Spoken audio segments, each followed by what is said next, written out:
కీర్తనలు 131వ అధ్యాయం. యెహోవా, నా హృదయము అహంకారము కలది కాదు, నా కన్నులు మీదు చూచునవి కావు. నాకు అందని వాటి అందైనను గొప్పవాటి అందైనను నేను అభ్యాసం చేసుకున్నట లేదు. నేను నా ప్రాణమును నిమ్మళపరుచుకొని ఉన్నాను, సముదాయించుకొని ఉన్నాను.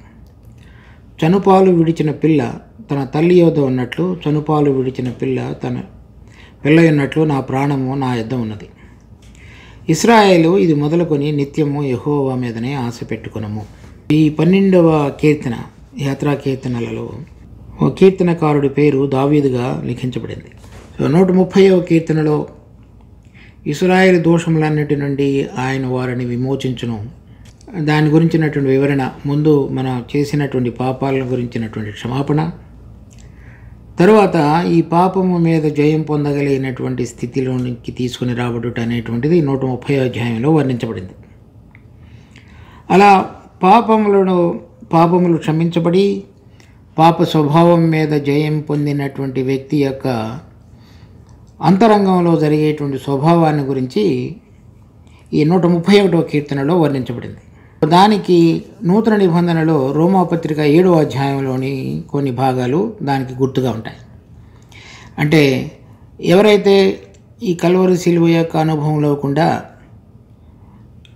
తాము ప్రభుతో కూడా చనిపోయినటువంటి అనుభవం లేకుండా వెళ్ళి ఆయనతో పాటుగా తిరిగి లేచిన అనుభవం కలిగి దేవుని కృప ద్వారా పాపము అనేటువంటి దాని మీద జయం పొందినటువంటి అనుభవంతో జీవిస్తున్నారో వారి జీవితాలలో ఎటువంటి సంఘర్షణ, పోరాటం జరిగేటువంటిదిగా ఉంటున్నదో రోమాపత్రిక 7వ అధ్యాయంలో వర్ణించబడింది. ఆ రోమాపత్రిక 7వ అధ్యాయంలో జరిగినటువంటిది ఎలా ఉంటుందంటే, కొన్ని వచనాల్లో అంతరంగంలో దేవుని యొక్క నియమం చేయాలనేటువంటి ఆశ కలిగి ఉన్నప్పటికీ ఈ ప్రాణ సంబంధమైన మనుషుడు ఇక్కడ వాటిని చూచి వాటిని వెంబడించి వాటిని చేయాలనేటువంటి తపనతోటి మనిషి యొక్క ఈ జీవితం ఉంటుంది, జీవం.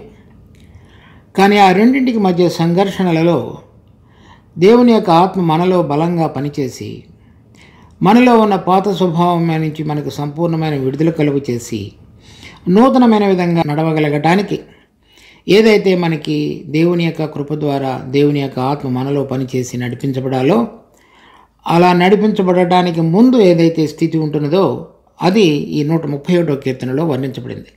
ఇక్కడ ఏం చెప్తున్నాడంటే కీర్తనకారుడు, యెహోవా, నా హృదయం అహంకారము కలది కాదు, నా కన్నులు మీదు చూచినవి కావు. నాకు అందని వాటి అందైనను గొప్పవాటి అందైనను నేను అభ్యాసం చేసుకునట్లేదు. అంటే నా శరీరము, నా జీవపు డంబము, నా నేత్రాశ, ఆ మూడు దేవుడిని ఎరిగిన తరువాత కూడా, పాపాలు క్షమించబడిన తరువాత కూడా నాలో ఆ శిలువ తన శక్తిని పనిచేయడానికి నేను అనుమతించకుండా జీవించినటువంటి ఒక నూతనంగా జన్మించి పసిపిల్లవాని వలె ఉన్నటువంటి జీవితంలో ఈ శరీరము, నేత్రాలు, హృదయము, జీవపు డంబము, ఈ లోకపు ఉన్నటువంటి ఆశలు, ఇవన్నీ కూడా ఒక మనిషిలో ఏ విధంగా పనిచేస్తాయనేటువంటిది మన అందరికీ సుపరిచితం. ఆ స్థితిలో ఇప్పుడు ఈ శిలువ అనుభవంలోనికి తీసుకొని రాబడి పునరుద్ధాన సంబంధమైన నూతన జీవం పనిచేస్తున్న విధంగా ఉన్న స్థితిలో అతను ఏం చెప్తున్నాడంటే, ఇప్పుడు నేను నా కన్నులు మీదు చూచుటలేదు. అంటే ఏదైతే నేత్రాశ ఉన్నదో దానికి సంబంధించిన విధంగా నా జీవం నాలో పనిచేయటం లేదు. ఎందుకంటే నేను క్రీస్తుతో కూడా చనిపోయి ఇక జీవించుతున్నది నేను కాదు, కానీ నన్ను ప్రేమించి నా కొరకై చనిపోయి తిరిగి లేచిన యేసుక్రీస్తు అందలి విశ్వాసం మూలమున జీవించుతున్నాను అని పౌలు చెప్పినట్లుగా ఆ అనుభవంలోనికి వచ్చినటువంటి వ్యక్తి ఇప్పుడు ఏం చెప్తున్నాడంటే, నా కన్నులు మీదు చూచుటలేదు. అంటే ఈ లోకంలో ఉన్నతంగా కనిపించేటువంటివి, పేరు ప్రఖ్యాతులు కలిగి నన్ను సంతోషపరచాలని చూచేటువంటివి, నాలో ఉన్నటువంటి అహాన్ని పోషించాలని చూచేటువంటివి నా కన్నులు ఆ విధంగా ఇప్పుడు పనిచేయటం లేదు. నా హృదయం అహంకారం కలది కాదు. అంటే ఇక్కడున్న విషయాలను బట్టి నేను ఏదైతే పొందగలనో, పొందానో, పొందుతున్నానో వాటిని బట్టి గర్వించుటలేదు. ఎందుకంటే ఈ లోకము, దాని ఆశలు అవన్నీ కూడా గతించిపోయేవి. తర్వాత నాకు అందని వాటి ఎందైనను గొప్ప వాటి ఎందైనను, ఏదైతే దేవుడు నా జీవితంలో నాకు ఇవ్వలేదో, నాలో ఉన్నటువంటి ప్రాణ సంబంధమైన పురుషుడు లేక బాహ్య పురుషుడు వాటిని కావాలని కోరుకున్నాడో వాటిని పొందే ప్రయాసాన్ని నేను ఇప్పుడు విడిచిపెట్టాను. ఇప్పుడు అవి చేయటం లేదు. కనుక ఒక నూతనంగా జన్మించి శిలువ అనుభవం తర్వాత వచ్చినటువంటి వ్యక్తి ఆ శిలువ శక్తి అతనిలో పనిచేస్తూ పునరుద్ధాన సంబంధమైన జీవం ఈ లోక సంబంధంగా ఉన్నటువంటి ఆశలు, శరీర సంబంధంగా ఉన్నటువంటి నేత్రాశ శరీర సంబంధమైనవి అవన్నీ కూడా సిలువ వేయబడి వాటిని నేను ఇప్పుడు అభ్యాసం చేసుకున్నట్టు లేదు అని చెప్తున్నాడు. అది దావీదు జీవితంలో ఎలా దావీదు రాశాడంటే, దావీదు రాజుగా ఉండటానికి అభిషేకించబడిన తరువాత సౌలు చేత తరమబడుతున్నప్పుడు అతడు దేవుడు ఏదైతే చేయాలని కోరుతున్నాడో ఆ కార్యానికి తను సంపూర్ణంగా సమర్పించుకొని సౌలును చంపటానికి కలిగిన అవకాశాలలో కూడా చంపకుండా, తర్వాత తనకు అందని వాటి యందు ఏదైతే దేవుడు తను చేయాలని కోరుతున్నాడో దాన్ని చేయటానికి తనకు కలిగిన అవకాశాలలో కూడా పని చేయకుండా తన జీవితంలో సిలువను ఎత్తుకొని దేవుని యొక్క ఇష్టానికి లోబడుతూ జీవించిన వాడుగా ఉన్నాడు. కనుక మన జీవితంలో కూడా ప్రభువును గుర్తెరిగిన తరువాత ఏవే విషయాలలో అయితే దేవుడు మన పక్షంగా అది చేయాలని కోరుతున్నాడో అవి మనం ఇంకనూ పొందలేదో, లేక కావాలని కోరేటువంటి మనసున్నదో దాని విషయంలో మనం ఎటువంటి విధంగా ఉన్నామనేటువంటి దానికి గుర్తుగా ఈ కీర్తనకారుడి యొక్క హృదయాన్ని గురించి చెప్తున్నాడు. అంత మాత్రమే కాకుండా తన కుమారుడైన అబ్షాలోము ఎదురు తిరిగినప్పుడు కానీ, తర్వాత షిమి అతన్ని శపించినప్పుడు కానీ ఎప్పుడు కూడా ఈ విషయాలన్నీ కూడా అతనిలో పనిచేసినట్లుగా లేవు. కనుక దేవుని చిత్తానికి లోబడిన వాడుగా ఉన్నాడు. తర్వాత 2వ వచనం చూసినట్లయితే, నేను నా ప్రాణమును నిమ్మళపరుచుకొని ఉన్నాను, సముదాయించుకొని ఉన్నాను. ఇవన్నీ చూస్తున్నప్పుడు నేను నా ప్రాణాన్ని నిమ్మళపరుచుకున్నాను, సముదాయించుకున్నాను అంటే ఇంతకు మునుపు వరకు ఈ శరీరముని పోషించి ఈ లోకాన్ని ఆశించి క్రైస్తవుడిగా ఉన్నప్పటికీ కూడా ఇక్కడ ఉన్నటువంటి విషయాల మీద ఆసక్తి కలిగినటువంటి జీవితం ఏదైతే ఉన్నదో ఇప్పుడు నేను వాటిని విడిచిపెట్టాను. ఇప్పుడు నా ప్రాణం ఎలా ఉందంటే నా ప్రాణాన్ని నేను సముదాయించుకున్నాను. అంటే అవి మనకి మంచిది కాదు. దేవుడు శ్రేష్టమైనటువంటి వాటిని, పరలోక సంబంధమైనటువంటి వాటిని నా కొరకు సిద్ధపరిచున్నాడు. ఇప్పుడు నా కన్నులు ఇక్కడ వాటిని చూచి కావాలని కోరుకునేటువంటిది, మనోనేత్రాలు వెలిగించబడి అక్కడున్న విషయాలను నాకు దేవుడు తెలియపరుస్తున్న కొలది మధ్య జరిగేటువంటి ఈ నేత్ర పోరాటంలో ఒకటి ఆత్మ సంబంధమైన కన్నులు, రెండవది శరీర సంబంధమైన కన్నులు. ఇక్కడున్న ఇంద్రియాలు, ఆత్మ సంబంధమైన ఇంద్రియాలు, ఈ రెండింటికి మధ్యటువంటి సంఘర్షణలో నేను నా ప్రాణాన్ని సముదాయించుకున్నాను. అంటే నేను సిలువతో ఐక్యపరచుకొని ప్రభు యొక్క జీవంలోనికి నేను తీసుకొని రాబడ్డాను. ప్రాణ సంబంధమైనదిగా కాకుండా నా ప్రభువు శరీరమును, లోకమును, మరణమును ఓడించి తిరిగి లేచినటువంటి ఆ జీవం నాలో పనిచేసేటువంటి విధంగా నన్ను నేను సముదాయించుకున్నాను అని చెప్తున్నాడు. తర్వాత ఎలా ఉందని చెప్తున్నాడంటే, చనుపాలు విడిచిన పిల్ల తన తల్లి ఎద్దున్నట్లు, చనుపాలు విడిచిన పిల్ల ఉన్నట్లు నా ప్రాణం ఉన్నది, నా ఎద్దున్నది. ఈ చనుపాలు అంటే పిల్ల తల్లి దగ్గర పాలు తాగి చాలా సంతోషంగా, తర్వాత తల్లి యొక్క పొందును, వెసదనాన్ని, ఆనందాన్ని, తృప్తిని పొందగలిగేదిగా ఉంటున్నది. కానీ అది తల్లికి తెలుసు, పిల్ల లేక పిల్లవాడు కానీ కొంత సమయం తర్వాత బలమైన ఆహారానికి మార్చబడాలి. ఎల్లప్పుడూ పాలు తాగుతూ ఉండటం అనేటువంటిది ఆరోగ్యరీత్యా పిల్లవాడికి మంచిది కాదు. ఆ పిల్ల తల్లి దగ్గర పాలు తాగుట అనేటువంటి దాన్ని విడిచిపెట్టి బలమైనటువంటి ఆహారం తీసుకోవాలి. అప్పుడు మాత్రమే అతనిలో ఎటువంటి ఎదుగుదల రావాలో అటువంటి ఎదుగుదలలోనికి అతను పిల్లవాడు రాగలుగుతాడు.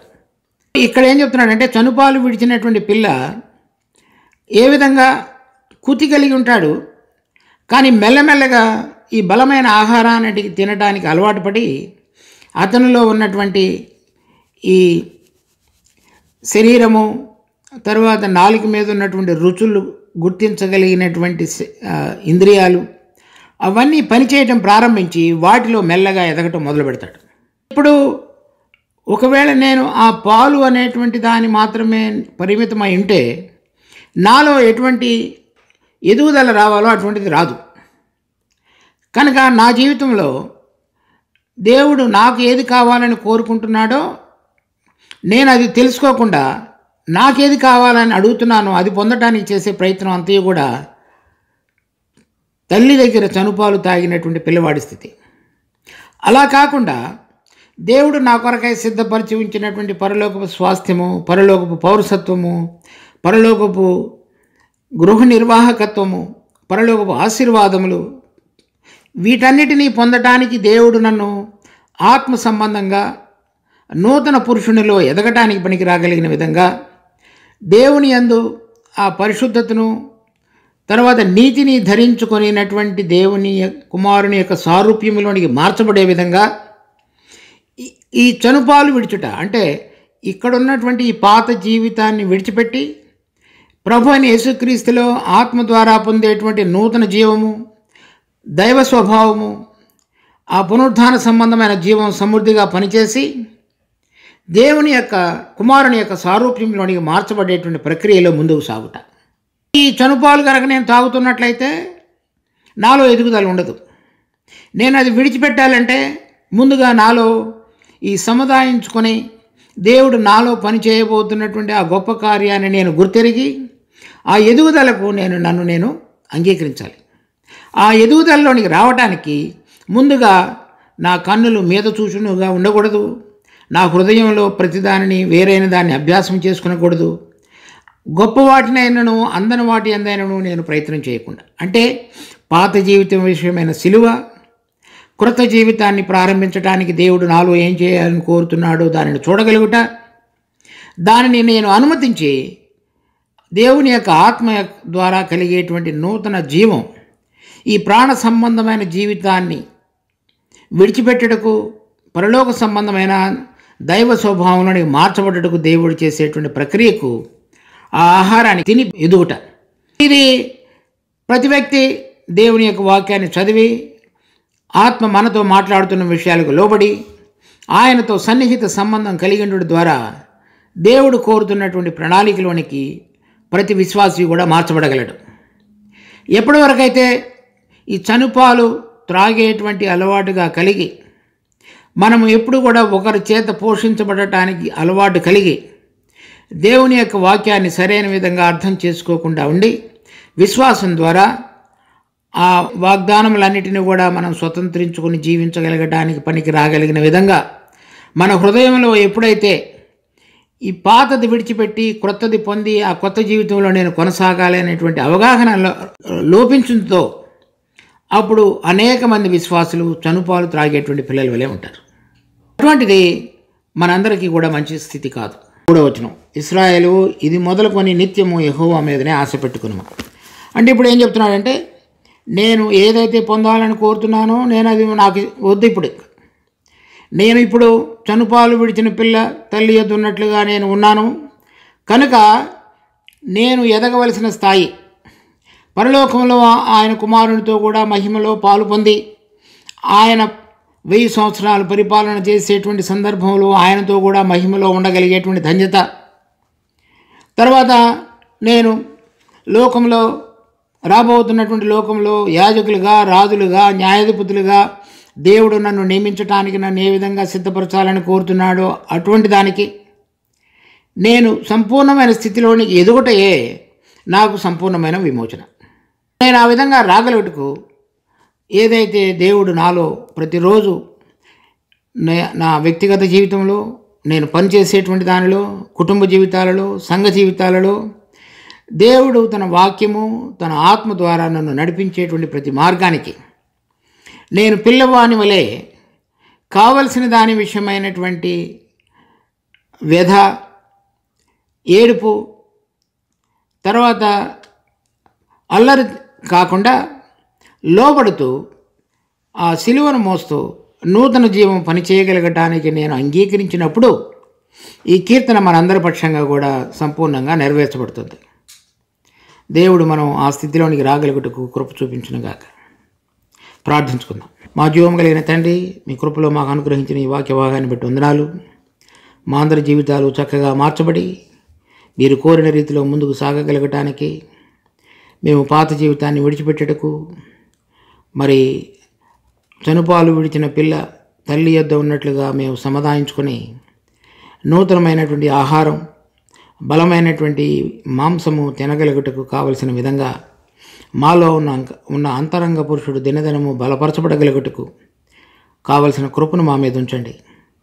మా కన్నులు ఇక్కడున్న వాటిని చూచుట కాకుండా పరలోకంలో మా కొరకై దాచి ఉంచబడినటువంటి వాటిని చూడగలుగుటకు ఆత్మ మాకు తెలియపరచబడగలిగిన విధంగా మాలో విచక్షణ, వాటిని చూడాలనే మనసు, వాటిని గ్రహించి ఆ ప్రకారంగా పొందటానికి మేము ఏ విధంగా నడవాలో ఆ విధంగా నడవటానికి కావలసిన హృదయం మీరు మాకు నూతనంగా దయచేసి నడిపించండి.